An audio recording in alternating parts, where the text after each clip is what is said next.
As if Tennessee didn't have enough to deal with, the state is also battling vicious wildfires. They've killed at least 7 people and injured dozens more. Search and rescue crews are looking for more possible victims today. The ravaging caused by the fires have torched over 15,000 acres along the Great Smoky Mountains. And despite the recent rain, the biggest fire in the region is about 10% contained. Officials are now saying that the fire was likely human-caused. Our DeMarco Morgan has been following the storm. He joins us now by phone. DeMarco, are you seeing any improvements in the conditions where you are? We're seeing it's a clear day, I can tell you that. They were actually telling us, officials were telling us just a couple of minutes ago that they had 2 more flare-ups, but they have them under control, which is a good thing. But it's the spirits on many of the people here at the shelter that we are standing at.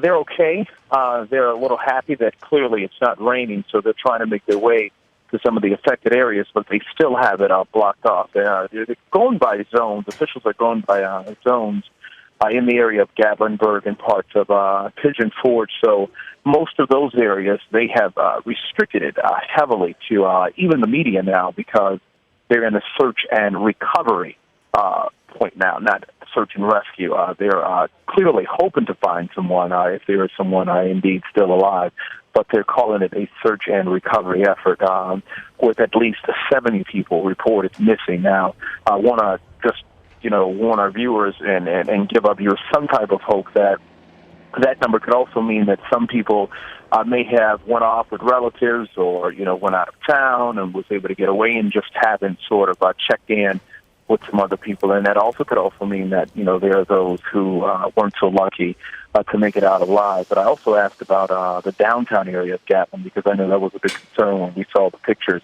of the flames there and just the damage that the city alone has sustained.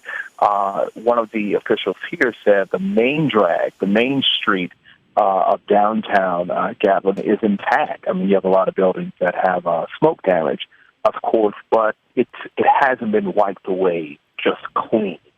And I think that's the good news for a lot of people as well. And you got a lot of residential neighborhoods that weren't affected and impacted. So it's just a waiting game for the more than 14,000 people who had to be evacuated to just get in and see what they can see and hopefully salvage their property. It's just fascinating and heartbreaking at the same time for these people. DeMarco, thank you very much for this report from the front lines there.